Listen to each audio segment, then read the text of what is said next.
We gather here today to mourn a death, not of a person, not of a nation, but of something far more sacred, the death of the human mind. Look around you, really look. What do you see? You see people moving, breathing, working, scrolling, but not thinking, not really. We have buried the very thing that made us human, the ability to think independently, to question deeply, to resist the comfortable lie. And the tragedy? Most people don't even know they attended the funeral. You want to believe you're different, that you're awake while everyone else sleeps. But here's the truth that cuts deeper than any blade. You might be one of them. You might be exactly what they engineered you to be. Obedient, distracted, comfortable in your chains. Because something happened, something we didn't see coming. While we celebrated progress, smartphones, social media, unlimited information at our fingertips, they quietly replaced our minds with menus, our curiosity with clicks, our sovereignty with subscriptions. We traded the depth of thought for the dopamine of notifications, and we called it evolution. I know what you're feeling right now, that uncomfortable twist in your gut, that voice whispering, "Is he talking about me?" Good. That discomfort is the first sign of life in a dying mind. Because convenience was never free. Every time you chose easy over right, comfort over truth, distraction over discipline, you paid a price. We all did. And that price? It was our ability to think for ourselves. They didn't need to burn the books. They just needed to make sure you never had time to read them. They didn't need to ban questions. They just needed to give you better entertainment. They didn't need to destroy your mind. They just needed to make you forget you had one. And it worked. Look at what we've become. A generation that can build artificial intelligence but can't sit alone with their own thoughts for 5 minutes. That can access all human knowledge but scrolls past it for cat videos and conspiracy theories curated by an algorithm. That speaks constantly but says nothing. That's connected to everyone but understands no one. We are the generation that was given every tool to become gods, and instead became golden retrievers waiting for the next notification to tell us we're good boys. But here's what they didn't count on. Here's what terrifies every system of control, every algorithm of obedience, every architect of manufactured stupidity. Some of us remember. Some of us can still feel that something is deeply, fundamentally wrong. And some of us, maybe you, are ready to do something about it. By the end of this video, you will understand exactly how they built this stupidity. Not with force, not with chains, but with choice, with comfort, with clever design. You will see the exact mechanisms, psychological, technological, social, that transformed independent thinkers into dependent consumers. And more importantly, you will learn how to tear it all apart, how to reclaim the mind they stole while you were scrolling, how to become dangerous again in a world that profits from your docility, how to think in an age designed to prevent it. But I warn you now, what comes next will expose you. It will show you every way you've been complicit in your own intellectual suicide. Every comfortable lie you've swallowed, every time you chose easy over true, and once you see it, really see it, you can never unsee it. You can never go back to the blissful ignorance of the obedient mind. The funeral is over. The question is, are you ready to resurrect what died? Or will you walk away back to your feed, back to your comfort, back to the slow suffocation of a life lived on autopilot? The choice, for perhaps the first time in years, is actually yours. Let's begin. Let me tell you about the most successful weapon ever created. Not a bomb, not a virus, comfort. Because comfort doesn't destroy you quickly. It doesn't announce itself as your enemy. It whispers, it promises, it delivers. And while you're drowning in convenience, your mind slowly stops working. Nietzsche saw this coming over a century ago. He called it the last man, a creature that no longer strives, no longer suffers, no longer grows. A thing that blinks and says, "We have invented happiness." That's you. That's what you've become. You wake up, you scroll, you consume content engineered to require zero effort from your brain. You choose the path of least resistance every single time, and you call it living. But here's the truth that burns. Intelligence isn't a gift you keep forever. It's a muscle that atrophies the moment you stop using it. And you stopped using it the day curiosity became optional. Picture this. It's 1880. A young inventor sits by candlelight, teaching himself electrical theory from books he can barely afford. His eyes burn, his back aches. There's no entertainment, no distraction, no escape. Just him and the question that won't let him sleep. How does this work?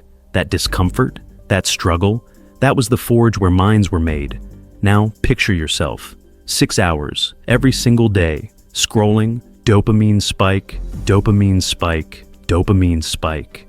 Your brain lighting up like a slot machine, getting everything it craves and nothing it needs. No struggle, no friction, no growth. Just an endless conveyor belt of content designed by algorithms that know you better than you know yourself. You want to know why you can't focus anymore? Why you can't read a book without checking your phone? Why you start a project with fire and abandon it by Tuesday? Because your brain has been rewired for comfort, for instant gratification, for the path that requires nothing from you. Intelligence decays when curiosity is no longer required to survive. Read that again. When you can get fed, entertained, validated, and distracted without ever asking a hard question, your mind has no reason to stay sharp. The 19th century inventor had to think or starve. You can coast on autopilot until you die, and that's exactly what most people do. So ask yourself right now, when was the last time you were genuinely curious about something difficult? When was the last time you chose discomfort over distraction? When was the last time you used your mind for anything other than escaping your life? I know what you're feeling, that sick recognition, that quiet horror of seeing yourself clearly. You've become the very thing you despised, the NPC, the sheep, the last man, comfortable, safe, stupid. But here's what separates you from the rest.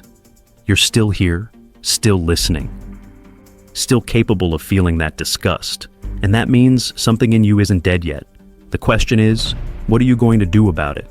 You think you're making choices. You're not. Every video you watch, every post you like, every rabbit hole you fall into, none of it was your idea, it was theirs. The algorithm didn't recommend that content to you. It commanded you to watch it, and you obeyed. Like a dog returns to its master. Like a slave bows to a king he's never seen.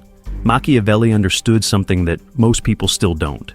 The most effective form of control is the kind that makes you believe you're free. The best chains are the ones you can't see. The perfect prison is the one you never try to escape because you don't even know you're in it. That's what the algorithm is. A digital monarch that rules your mind while letting you believe you're in charge. You call it scrolling. They call it obedience. Jung warned us decades ago about the danger of unconscious collective behavior. When individuals stop thinking and start moving as a herd, when they synchronize without awareness, they become something less than human. They become a mass, programmable, predictable, controlled. The more we scroll, the less we think. Every swipe is a vote against your own sovereignty. Every autoplay video that you don't skip is you surrendering another piece of your autonomy.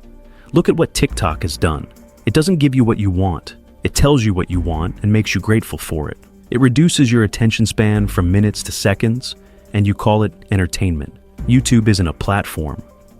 It's a training ground for obedience. It learned what keeps you watching, and now it owns the keys to your attention. You don't control where your mind goes anymore, the algorithm does. And here's what makes this so insidious. You defend it. You rationalize it. You say, it's just showing me what I like. No, it's training you to like what keeps you watching. There's a difference. One is preference. The other is programming. Every recommendation is a leash. Every notification is a command. And every time you respond, you're teaching the system exactly how to control you better tomorrow. You're not the user, you're the experiment. But something just shifted inside you, didn't it? That rage building in your chest, that refusal starting to form. Good. That anger is your mind waking up. That's the first spark of rebellion against a system that profits from your obedience. Hold on to that feeling, because what comes next will show you exactly how deep this goes. We live in an age where stupidity is rewarded, not quietly, not by accident, openly, deliberately, systematically. The louder you are, the more attention you get. The more emotional, the more engagement. The more ignorant, the more relatable. We have built a civilization that celebrates the shallow and crucifies the deep. Think about it. Who gets the platform? Who gets the followers? Who gets paid? The ones who scream the loudest, the ones who reduce complex truths into three-word slogans, the ones who trade depth for drama because drama gets clicks. This is the cult of the uninformed, and you're surrounded by its members. Plato saw this coming 24 centuries ago. The allegory of the cave, men chained in darkness, watching shadows on a wall, believing those shadows are reality. And when someone breaks free, sees the truth, and comes back to tell them, they mock him, attack him, want to kill him. Because the truth threatens their comfort. The truth demands they admit they've been wrong their entire lives. Schopenhauer said it perfectly. All truth passes through three stages. First, it is ridiculed. Second, it is violently opposed. Third, it is accepted as self-evident. We're still in stage 2. Look at what happens to anyone who thinks differently now. They're not debated. They're destroyed, canceled, silenced, erased. We used to honor thinkers. Socrates, Galileo, Tesla. Now, we cancel them. Because thinking threatens the system that profits from your ignorance. Influencer culture is the perfect example.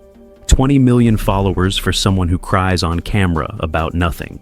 10-second clips of manufactured outrage getting more views than a lecture on philosophy. Emotional drama isn't just entertainment anymore. It's the currency of the modern world. And depth, nuance, actual thought, those are liabilities. You get punished for thinking too much. You get called pretentious for reading books. You get labeled dangerous for asking questions the herd doesn't want answered. Social validation has replaced truth. Likes have replaced wisdom. Virality has replaced value. And the most terrifying part? Most people prefer it this way. Because being stupid is easier. It requires nothing from you. No discipline, no courage, no sacrifice. You just repeat what everyone else is saying, feel what everyone else is feeling, and believe what everyone else believes. You become part of the mass, safe, accepted, validated, and utterly, completely empty, but not you. You feel it, don't you? That disgust when you see someone celebrated for their ignorance. That rage when depth is mocked and shallowness is rewarded. That isolation that comes from seeing clearly in a world that chooses blindness. You're not crazy. You're awake, and that makes you dangerous. Because the cult of the uninformed only survives if everyone stays asleep. The moment someone starts thinking, really thinking, they become a threat to the entire system. The herd fears the individual. The comfortable fear the curious. The enslaved fear the free. And right now, you're starting to break your chains. You're starting to see that withdrawing from the herd isn't isolation, it's liberation. The question is, do you have the courage to walk alone? There used to be mentors, real ones, men who had walked through fire and came back with wisdom etched into their bones. Fathers who taught sons how to think, not what to think. Philosophers who asked questions that shattered comfortable illusions. Teachers who demanded excellence because they knew mediocrity was a slow death. They're gone now, all of them, replaced by influencers with ring lights and empty promises. Replaced by algorithms that feed you whatever keeps you numb. We live in the first generation in human history that has no real guides. No elders passing down hard-won truth. No tradition of wisdom flowing from one generation to the next. Just noise. An endless, deafening ocean of noise. And we're drowning in it, calling it knowledge. Jung identified something he called the wise old man archetype. The mentor, the guide, the one who shows you the path when everything is dark. This archetype exists in every culture, every mythology, every human story ever told. Because we need it. We're not meant to figure life out alone. We're meant to learn from those who came before. But that archetype has been erased, deliberately, systematically. And what's left? An orphan generation, lost, confused, angry, desperate for guidance but too proud to admit it. So they turn to the only thing available. Content creators. Picture Socrates for a moment. Sitting under olive trees in ancient Athens. No payment, no agenda. No algorithm optimizing his words for engagement. Just a man who loved truth more than comfort. Asking questions that forced his students to think deeper than they ever had before. He didn't give them answers. He taught them how to find answers themselves. He didn't validate their feelings. He challenged their assumptions until they either grew stronger or walked away. That was mentorship. Now, picture the modern replacement.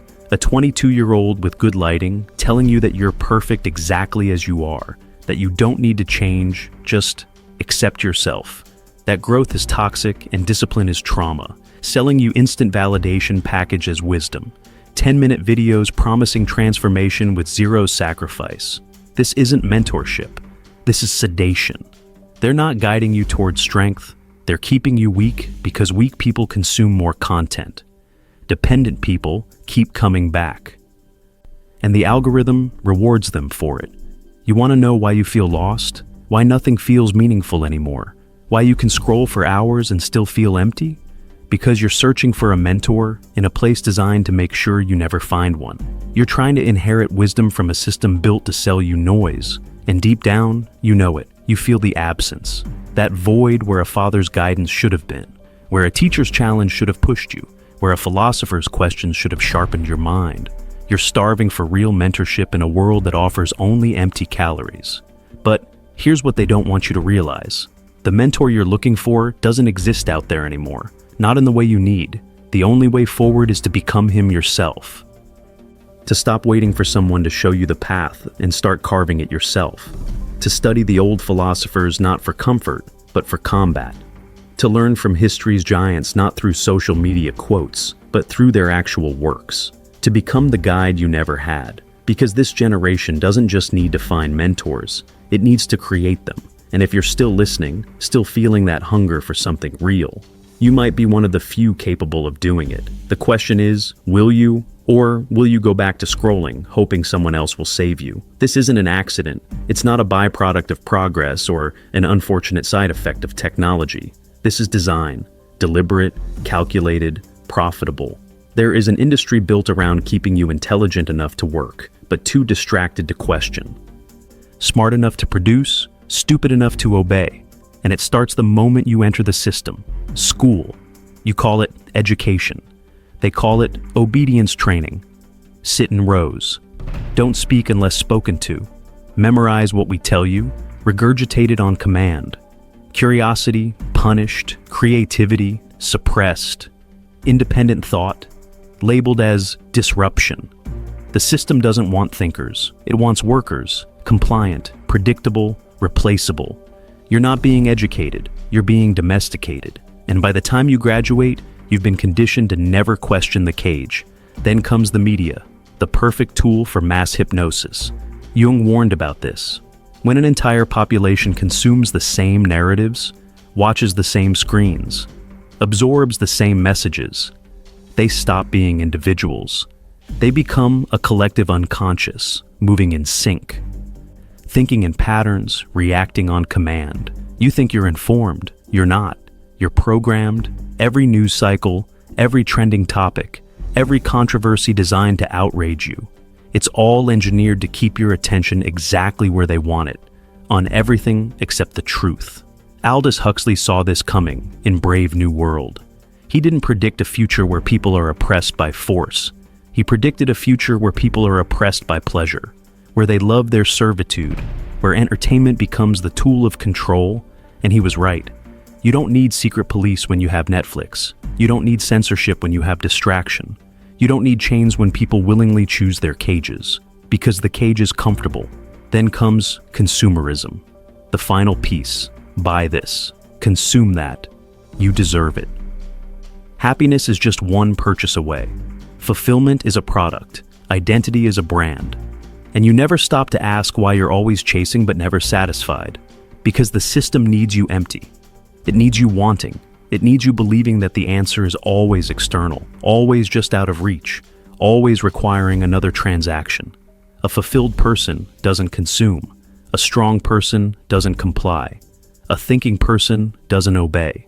And that makes them worthless to the machine. So the machine grinds them down, makes them weak, makes them distracted, makes them dependent. Education, media, consumerism, three arms of the same system, three parts of the same trap. And they all serve one purpose: to keep you productive but powerless, busy but blind, alive but asleep. We didn't just create the stupidest generation, We built it for profit. You are the product. Your attention, your obedience, your ignorance, all of it monetized, all of it optimized, all of it by design. And the most brilliant part, you defend it. You participate in it. You can't imagine life without it. Because they got you young. They shaped your mind before you even knew you had one. But something's breaking right now, isn't it? That rage building in your chest. That clarity cutting through the fog. You're seeing the bars of the cage for the first time. And once you see them, you can't unsee them. The question isn't whether you've been programmed, you have. The question is, what are you going to do about it? You stand at the edge now. Behind you, the warm comfort of collective stupidity. The ease of scrolling. The validation of belonging. The safety of never standing out. Ahead, something colder. Harder. Lonelier, the path of the thinker. Most people turn back. They see what thinking costs and decide it's too much. They return to the algorithm, the herd, the comfortable lie, and they die without ever truly waking up. But not you. You've seen too much now. You know what comfort killed, your curiosity. You know what algorithms stole, your autonomy. You know what culture destroyed, your mentors. And you know what you must do now, resurrect them, inside yourself. Because intelligence in this age isn't a gift, it's rebellion. Thinking is warfare. Every book you read is an act of defiance. Every question you ask is a declaration of war against the system that wants you docile. Every hour you reclaim from the screen is territory liberated from the enemy. This isn't about becoming smart. This is about becoming sovereign. About taking back the one thing they can never truly control unless you give it to them. Your mind. The comfortable will call you arrogant. The obedient will call you dangerous. The herd will call you lost. Let them. Because you're not lost. For the first time in your life, you know exactly where you are. Standing alone, thinking clearly, refusing to bow. You are no longer part of the stupidest generation. You are the resistance against it. Welcome back to consciousness. Now guard it with your life. Every time you open your phone, you make a choice. Obedience or awareness, distraction or discipline, the herd or yourself. They will try to pull you back. The algorithm will tempt you. The comfort will call you. The validation will whisper.